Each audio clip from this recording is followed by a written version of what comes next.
Welcome everyone to Whimsy Woven Stories. Here, we explore gripping tales of real-life twists. Join our storytelling community. Everything was completely normal until last year. We had what felt like a totally typical marriage. I remember the night things started to get weird because it was right after our 5th wedding anniversary. It was a regular day working at the bank when I got a text from my wife. A text from her in the middle of the day was not unusual, but what the text said was definitely not like my wife. "Hey babe, I had an idea for something new we could try when you get home, winky face." Now, don't get me wrong, I was thrilled to get this text in the middle of my workday. I think any man would be ecstatic at a text like that, but I was having a hard time getting too excited because something about it felt so off. My wife has never been the kind of woman to send a message like this, let alone want to try something new. She is a very shy and to herself woman. The day moved at a snail's pace as I anticipated what my wife had in store for me. I tried not to overhype it in my head. I prepared myself to find a baked good or something when I walked into the house. I fully believed she didn't mean to send a winky face. Not to say I would have been disappointed with whatever she had in store, I'm not much of a wild guy myself, but a little spice never hurt anyone, right? When I pulled into the driveway, I was surprised to see most of the house lights were off. I suspiciously unlocked the front door to see my beautiful wife standing facing away from me in the doorway to the bedroom. My happiness from seeing her quickly grew into confusion when she didn't turn around to look at me when I walked in and said her name. She would normally run up to me and give me a big hug. In the past, my wife has always been the sweetest person I've ever known. For her to not run up and give me a hug and a kiss was strange. I made my way inside after waiting a second, trying to be as loud as possible in the hopes she would suddenly notice I was home and look at me. I got closer and noticed she wasn't moving other than her soft breaths. I was standing right behind her and tapped her on the shoulder. "Hey, sweetheart. Are you okay?" Right as I got out my words, she jumped around to face me with a giggle and smile.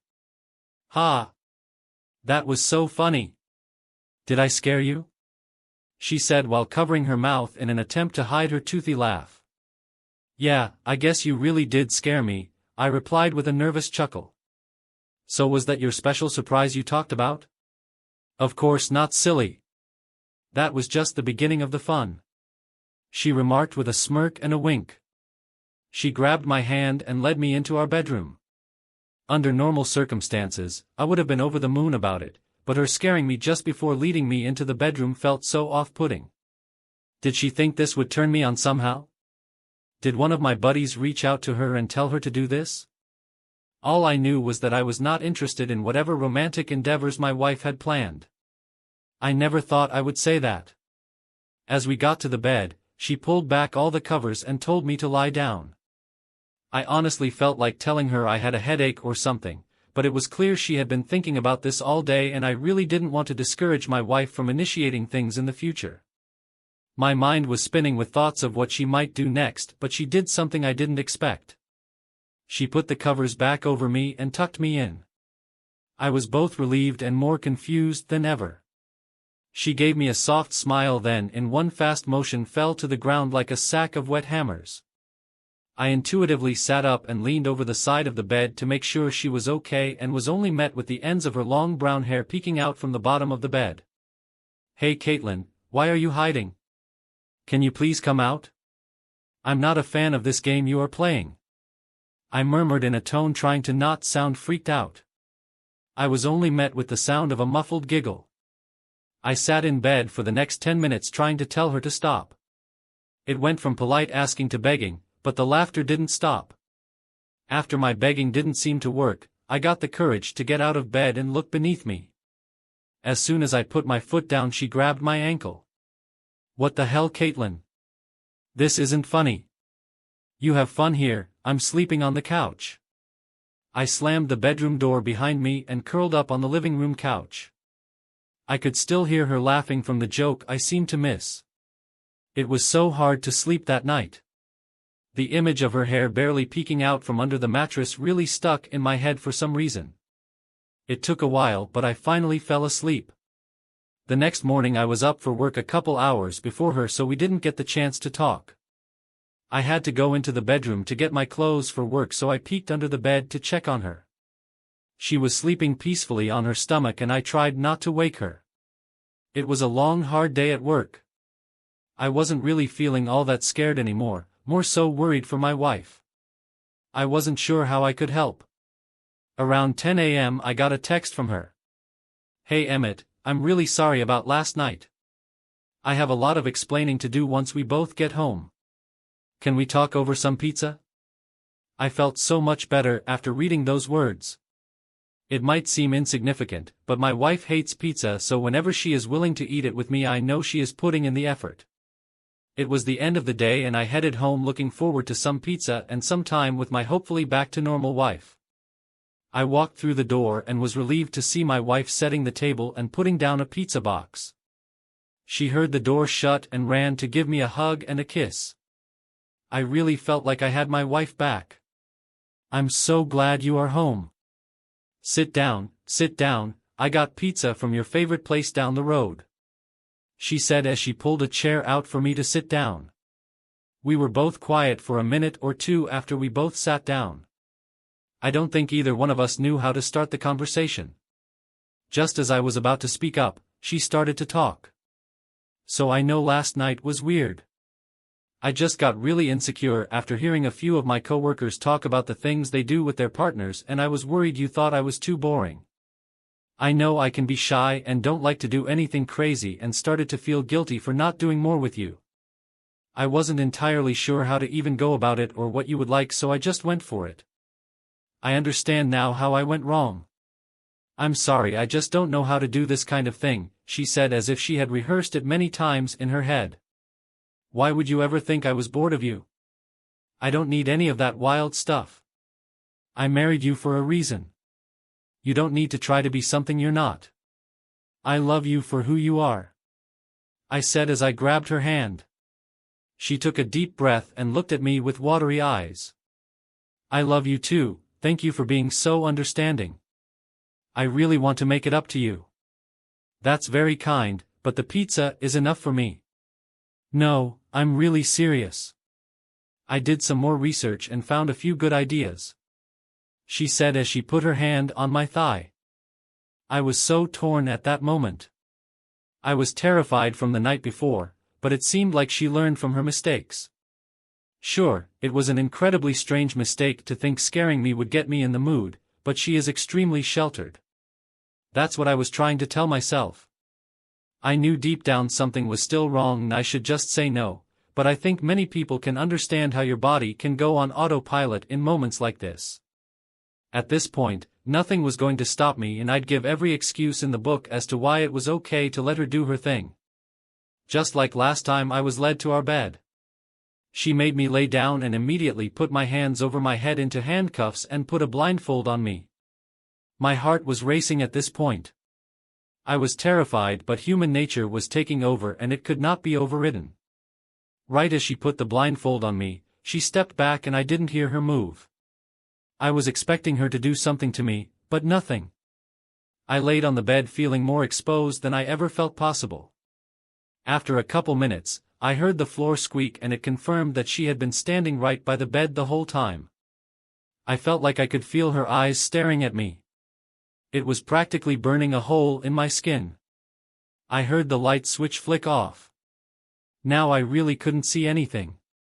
After a few moments of anticipation, I felt her fingertips graze the sheets near my sides. Then by my feet, just barely missing any part of my body. I started to maybe get hope again that I shouldn't be scared. Sure, this wasn't what I had in mind, but she was new to this. I was very wrong. That was the last moment I had hope for my wife. This was teasing. This was torture. I was soon met with the sound of her scraping her fingernails against the walls like a wild animal. She moved around the room scratching anything she could find, along with a brief giggle here and there. It was like she was silently moving from corner to corner. I would hear her make the awful scraping, then it would stop for a second. Then I would be jump scared by her doing the same thing in a different spot. It made my skin crawl like I had a million little bugs crawling on the inside of my skin. I wiggled violently, trying to get out of the restraints or to get the blindfold off, but I was trapped. It kept getting worse as the night went on. She kept getting right by my ear. Sometimes she would just breathe and other times she would let out a giggle. She would run her hands closer and closer to my body, sending me into a cold sweat. I of course didn't have a way of telling the time, but I would guess it was about an hour in when I stopped begging her to let me go and I just started yelling for help. I guess she didn't like that because she put duct tape over my mouth. Shortly after that, I started to hear the scraping sound on the ceiling. Our bedroom has an extremely high ceiling, so I had a hard time imagining how she was doing it. I couldn't believe the situation I was in. It felt like a terrible nightmare. I kept thinking any minute I would wake up next to my gorgeous wife sleeping soundly beside me, but the nightmare lived on. My wrists felt raw and bloodied. My neck was sore from moving it back and forth trying to get the blindfold off. My whole body ached from trying to free myself, but all that paled in comparison to the psychological torture my wife was putting me through. Not being able to see her next move and not knowing how far she was going to go killed me inside. Before I knew it, I was waking up the next day. Still tied up and blindfolded like the night before, but I didn't hear my wife around. I didn't let my guard down, however. I knew she could just be waiting for me to relax, then jump out and scare me again. After wiggling my head around for a bit, I finally got the blindfold off. I was honestly scared to open my eyes. I was terrified that my wife would be standing in the corner waiting for me to look at her. Luckily, when I opened my eyes she was nowhere to be found, but the relief was brief after seeing the aftermath of my bedroom. Nearly every square inch was scratched. Even on the 20-foot ceiling above my head. Some of the scratches even had blood in them. As I looked around at my ruined room, I heard my phone buzzing on the bedside table. Either I put it there before getting into bed or my wife put it there.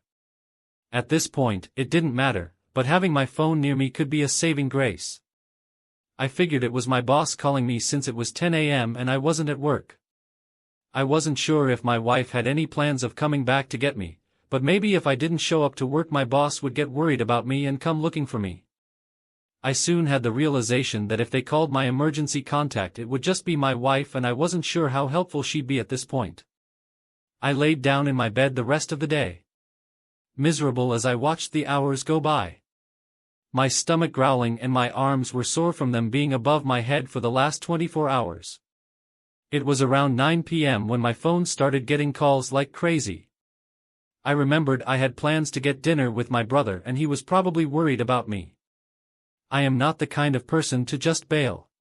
After a couple hours of calling, I heard a few knocks at the door followed by my brother's voice. It was muffled, but I could tell he was worried. I heard keys start to wiggly in the doorway. He had a set of keys in case I lost my pair and needed to get in the house. He opened the door and yelled out my name as I tried to be as loud as possible, thrashing my body around as I tried to scream out the duct tape that was nearly off my face. "Emmett? What the hell, dude?" My brother yelled and he ran to my aid. He immediately ripped the duct tape off my face. "Oh my gosh, thank goodness you are here, get me out, now." "Damn dude, I didn't think you and Caitlin were down bad like that." "Nice," my brother said with a smirk. "Danielle, this is not the time. Get me out," I said with more aggression. Okay. Hang on," he murmured as he tried to get the cuffs off. After trying for a while, we found it impossible to get them off without a key. He ended up just getting my bolt cutters and cut them off. It was nearly midnight when I was finally out. My arms were so sore it took me forever just to get them back down at my sides. "So, do you want me to pretend I didn't see any of this or something?" Danielle said in a casual tone. "What? No, it's not what it looks like. Trust me. I wish it was what it looks like. Caitlin is sick or something. She trapped me here all night and practically tortured me. Look, I know we are close and all, but I don't think I need those kinds of details from my own brother. he remarked with a chuckle. You aren't listening to me. Look at the walls and the ceiling. She did this. She is scaring me. I don't know what to do. He looked around the room and then at the ripped-apart ceiling.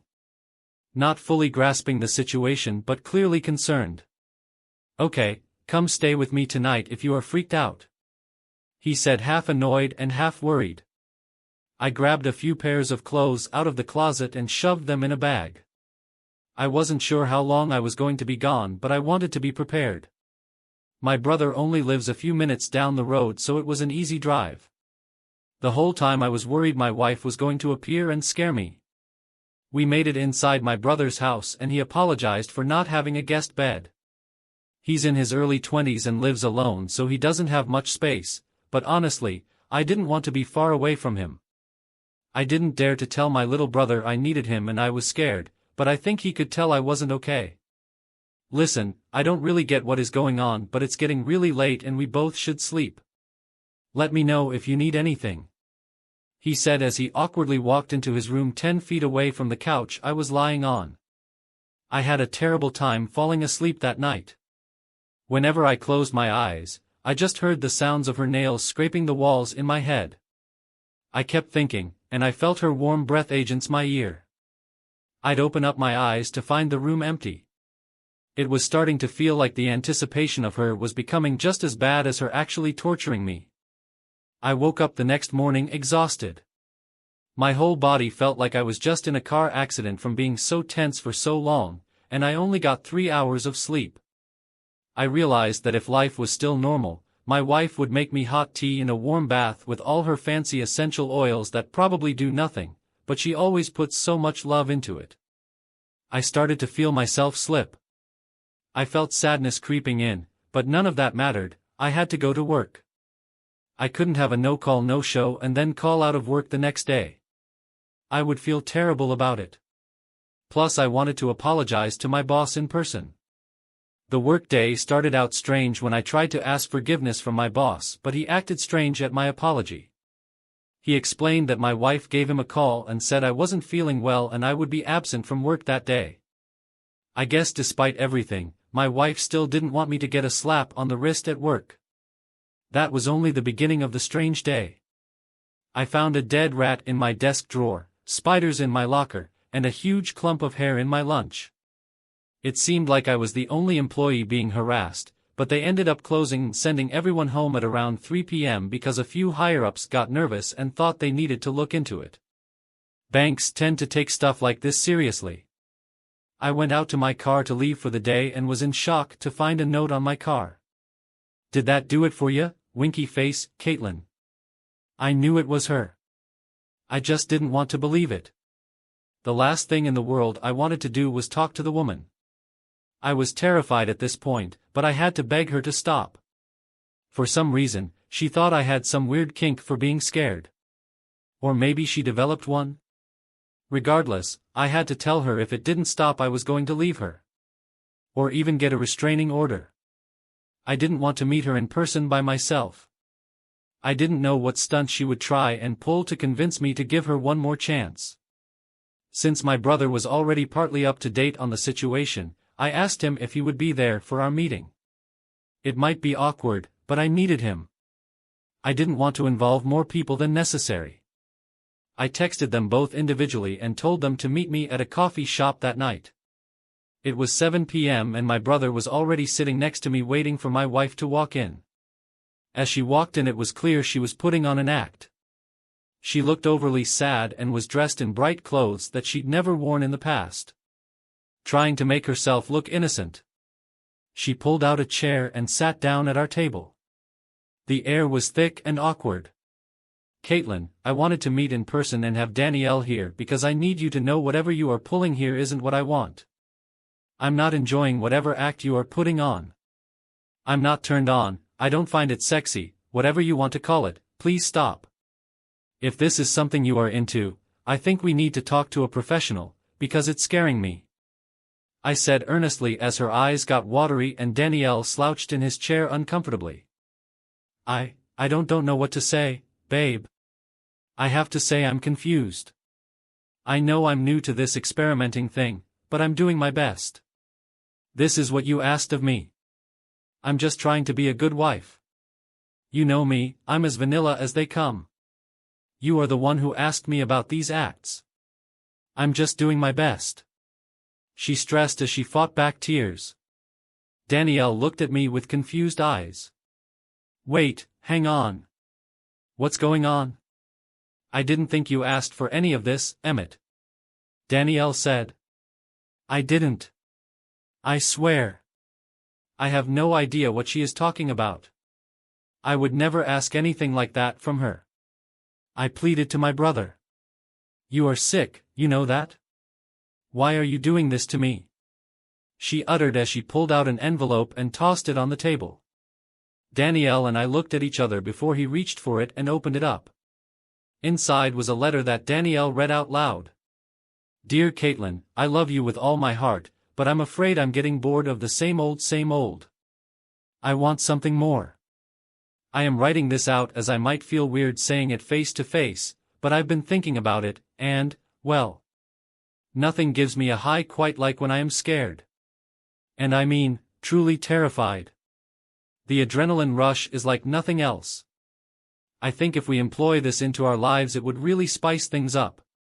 In the everyday and in the bedroom. I hope you understand and don't get put off by this, but I really, really want it. Under no circumstance if I say stop should you stop. If I tell you I'm too scared, you know you are doing something right. I can't wait to see what you come up with. Winky face Emmett. He lowered the note to look at me. Only finding shock on my face. What the hell, dude? Why would you do this to your wife? And get me involved? This is so messed up and gross. Don't get me involved in your sick kinks ever again. He said as he threw the note at me and stormed out of the coffee shop. I begged him not to leave, but he didn't even turn around. I sat and stared at my wife. Terrified. What on earth is going on here? You and I both know I didn't write that garbage. I angrily whispered to her. Her face slowly morphed from sad to a satisfied grin. Stop it. Stop it. I don't like this. Why don't you realize I hate what you are doing? I cried. When will you realize everything isn't always about you? Maybe I'm the one who likes it. She said as she lifted her eyebrows. Stop, you are scaring me. I begged. Good, then it's working. She said as she pushed her chair back and stood up. She turned around and looked like she was going to leave. Just as she was about to open the door she stopped. She turned back around and looked at me. She slowly walked back toward me and picked up the note my brother threw. She grinned at me smugly as I trembled in fear. She leaned down to my ear and whispered. I guess I did a good job imitating your handwriting, huh? She said as I remained frozen in my seat. I watched as she walked out, got in her car, and left. Not knowing what to do next. She turned my own brother against me. This wasn't a miscommunication or something, she was doing this on purpose. She was torturing me. But why? It couldn't be just because she was bored of everyday life. Something was wrong. I knew my brother wouldn't want me back at his place. He saw what looked to be proof of me being a nasty scumbag. I wouldn't be able to convince him otherwise. I went to a hotel for the night. I didn't have other options. I didn't want to burden anyone else with this. Plus, I figured she'd just turn them against me too. After what felt like the longest day of my life, I was in my hotel bed trying to relax. I got a text from my boss letting me know they had to close the bank for the next couple of days because they were doing an investigation. I felt some relief from this. At least I didn't have to worry about work for a day or two. I don't remember much of that night, but I do remember the outcome of the early morning. I remember feeling cold and wet. I opened my eyes to see I was in the woods and lying in a very shallow grave. Most of my body was above ground with a small pile of dirt on top of me. I was frozen in fear. The fear of my wife lurking around somewhere. It seemed like she tried to bury me alive but did a half-assed job. I tried looking around at the dark forest to try and get my bearings but only found more confusion and dread. The cold morning wind whistling around me added to my looming fear. As if it was taunting me, but it didn't scare me nearly as badly as my wife. I looked around for her to try and find her but only got more and more worried when I didn't see her. I heard the sound of twigs snapping from every side. Eventually, I heard a grinding clicking sound. It sounded robotic but also human. Then it turned into a giggle. I never thought the sound of my wife's giggle would haunt me so feverishly. The sound would come from far to the right, then switch to my left. Faster than she would have been able to get that far. Much like she did in our bedroom a couple nights back. I started to hear footsteps along with the twigs breaking. I swore it didn't sound like she was walking on 2 feet but on all 4s. I tried not to think about it. I told myself my mind was playing tricks on me. I shook my head back and forth in an attempt to shake the visions out of my head. I found the strength in me to get to my feet and to run. I noticed what looked like the right direction to move in, based on the ground being disturbed. Like she dragged me through the dirt to the spot I woke up in. After running for a few minutes, the trail looked familiar. I knew I was close to home. When I would hear the footsteps I would turn my head to look, only to barely miss her. After what felt like forever, I saw her.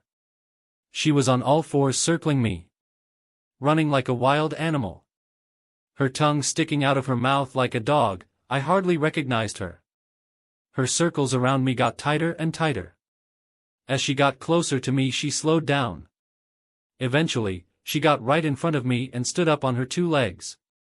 I tried to run around her, but before I knew it she pinned me down. I could barely recognize her up until this point, but something clicked when she got close to me. I looked into her eyes, but I didn't see my wife. I saw something else. I guess I should have guessed sooner, but something was wrong with my wife. Because this thing wasn't my wife. What did you do with her? I yelled in her face. You will never find her. She whispered with a hoarse voice.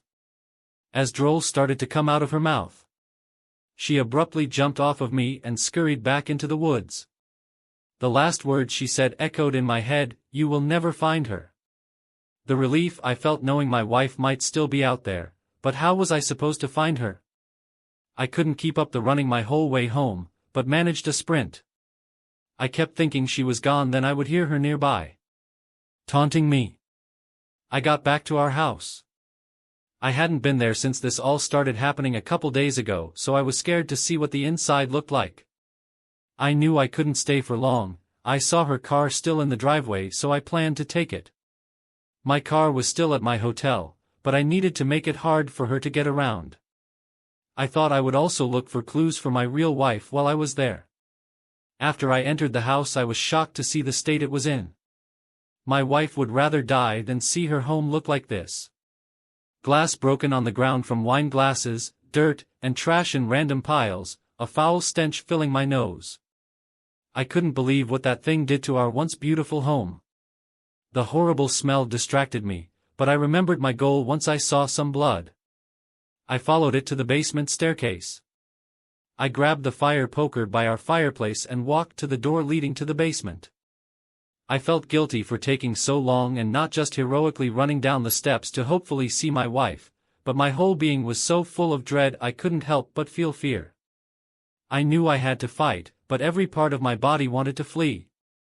The door creaked as I pushed it open. It was hard to tell if it was louder than normal or if the moment made it feel excruciating. I peered through the door to see more blood on the stairs. A lot of blood. I ran down as fast as I could without slipping, noticing blood on the guardrails as I tried to grab them. As I made it to the bottom of the steps, I was in shock. I saw my wife. She laid on the cold, unfinished basement floor. Her breath was visible but faint. Covered head to toe in cuts and scrapes. I ran to her and collapsed beside her. Weeping like a baby. Caitlin, please get up. Come on, we need to get you out of here. You need help, and I don't want her to find us. I said with a panicked breath. What's going on? Was I sleeping down here? Wow, my head hurts. She whispered in a groggy voice. No time for that now, I'm getting you some help. I proclaimed as I lifted her up in my arms with a sudden burst of adrenaline. It was clear from her injuries she needed medical attention, but I wasn't worried for her life. There is no way the amount of blood I saw in the house was all from her. If it was all hers, she'd be on the verge of death. That awful creature must have gotten some blood somewhere else to scare me more. As if the sight of my wife on the floor was grisly enough. We rushed to the hospital in what felt like record time. As I carried her in, the hospital staff approached us asking all kinds of questions. I tried my best to explain, but it didn't sound right coming out of my mouth. I couldn't explain any of it because I was still trying to understand it myself. The staff got my wife set up in a hospital bed. She had an IV for some fluids and some stitches here and there. After a couple hours, she seemed to perk up, but she could tell I wasn't being myself just yet. Babe, I know you are freaked out, but don't be so cold to me. I just went through something awful. Please. I need you now more than ever. My wife said from her bed across the dimly lit room. I was trying to be as loving as possible, but I just couldn't get some images out of my head. I was desperately trying to remember my wife before that monster came into the picture, but it was so hard. Her face went from sad to an over-exaggerated pout. In an attempt to make a sad puppy dog face. She tried to make the cutest faces she could. I got closer and closer to her and her happiness grew. I ended up sitting on her bed with her. She leaned close to me and puckered her lips. I gave in and had a blissful kiss with my wife. Until she bit down. I tried to pull away, but she had such a grip, I could tell I'd badly hurt my lip if I resisted. Instead, we both sat in silence. Her breathing got slow and deep as my heart rate increased. She slowly loosened her bite but stayed uncomfortably close to my face. Say a word and I will scream. She whispered. Before I could process what was happening, she reached for my hand and grabbed my pinky. Then she violently forced it the wrong way. I screamed in pain as I heard the snap of my finger breaking. My ears were ringing in shock. As I reacted, my wife did as well. Get away from me, you horrible monster. Get off of me. Don't you dare touch me. She yelled at the top of her lungs. I backed away from her. Confused and shocked medical staff ran into our room. What the hell is happening here? A tall man said. Sir, thank goodness you are here. My husband is trying to hurt me. He is the one who gave me these injuries. I didn't want to tell anyone because I was too scared he would hurt me even more. Please help me. Now he is trying to hurt me again. She desperately cried. No, no. Do not believe her. Look at what she did to my lip and my finger. I'm the one who needs help, this woman is torturing me. I said, pleading to the staff as a nurse chimed in. Those look like wounds of a woman defending herself, buddy, don't play the victim. No, please. Someone has to help me. This isn't my wife. This is a monster. She is manipulating you all. I finished my sentence as two large security guards came to take me out. As I left the room, I turned back to look at that thing sitting in the hospital bed. It grinded at me. It was still playing a game. Still scaring me to my very core. I made it outside with the two security guards and they helped me into a cop car. As we drove, I saw my whole life falling apart before my eyes. I realized I was probably going to jail. She would find her way to make me seem guilty of abuse and who knows what else. She would bend the truth. She even had my own brother on her side. Not only did I come to terms with going to jail, but with the fact that my wife was gone. Even if my real wife was still alive, I've been through so much trauma with that monster, that I can never see her the same again. At that moment, my whole world was shattered. I felt emotions inside me bubbling up. I felt sadness, pain, anger, all so strong I didn't know what to do. Just as I fought off my tears, I was jolted out of my depression with the cop car swerving off the road suddenly. Every part of my body tensed up as the car flipped and went into a ditch. I was dizzy, but somehow still lucid. I managed to get my seatbelt unbuckled but soon found myself in an awkward position just lying in the flipped car waiting for help. The two officers in the front seat were passed out. I was pretty sure one of them was dead by looking at him. After lying in the flipped car weighing my options, I saw someone walking around the car. I yelled for help but my heart sank when I realized it was her. Suddenly, the car that just moments ago made me feel trapped now felt like my saving grace. The only thing separating me and that monster. I did my best to keep my eye on where she was, but she managed to get around too fast. Before I knew it, she reached through the broken window, grabbed my ankles, and ripped me out of the car. I could feel the glass shards ripping at my skin as she forced me out. She got me out and dragged me a couple feet away from the car. She stood above me, straddling me. Her arms were blooded from pulling me out of the car. She got closer to me slowly, eventually sitting on my chest. As she got close, I could see how bad she looked. Her hair was knotted and ratty. Her skin looked dry and weathered. My whole body ached at the sight of her. If this was my wife, something was really wrong. Wasn't that thrilling? She remakes with a crazed look in her eye. Stop it. Just stop it. I will leave you and get a restraining order against you. I will do anything in my power to get away from you. I pleaded with her weight on my chest. Ha! How do you think you'll get away with that? I have everyone on my side. I have written evidence that makes me seem innocent. No one will ever believe you. You are putty in my hands. Is this what you want? For me to go to jail? To make me look like an abusive, sexually corrupt man? Why are you doing this? I said with desperation. Go to jail? Who said I wanted you to go to jail? Who do you think stopped the cop car? The Tooth Fairy? She said with a chuckle and twisted smile. Then why did you tell all those lies about me? Why are you trying to make me look guilty and then the next minute save me? If you go to jail, the chase is over. You will be protected by the jail walls and steel bars that keep us separated. I won't be able to keep scaring you. Jail would be freedom for you. Freedom from me. What if I would rather go to jail than have you constantly lurking around every corner? I said with squinted eyes. She met my gaze and got even closer. She whispered something that sent a chill down my spine. Go to jail and give up finding your beautiful bride? You sick bastard! I said as I tried to sit up to grab her, but she pinned my arms down. You thought because of the little stunt I pulled I was making up a lie about your wife still being out there? Don't be silly. You know your wife. She would never act like this. How do I know you aren't bluffing? I said as my eyes filled with hate. Think of it this way. Would you rather keep looking for her your whole life, then on your deathbed realize it was all a lie? Or go to jail and realize on your deathbed that your real wife was alive the whole time? Trapped away somewhere. Desperately waiting for her knight in shining armor to come to save her.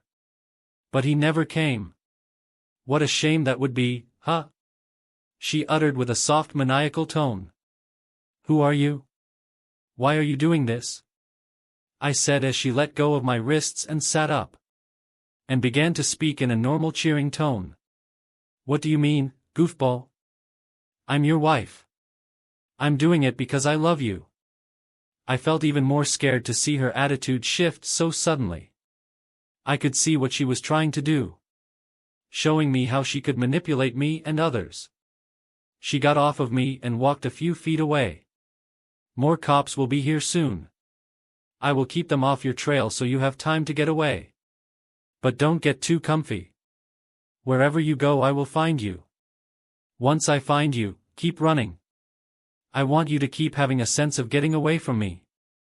I want you to feel safe so I can take that feeling away from you again. I rose to my feet. Looking at her in awe. I knew I couldn't be completely confident in my real wife still being alive, but the thought of her in a cold room, waiting for me echoed through my head. I had to keep running. I had to keep looking. Even if that was exactly what she wanted from me. I started to run. I ran with no clue where I was going. I didn't have a home to go to. Nowhere was safe. I was hopeless. I spent the next several months running away. I hitchhiked and found odd jobs. I even found a super sketchy doctor's office that took some cash I had in my wallet. I had to get some help with the injuries I sustained. A few separate times I thought I was safe. I thought I had outrun the police and, more importantly, my wife.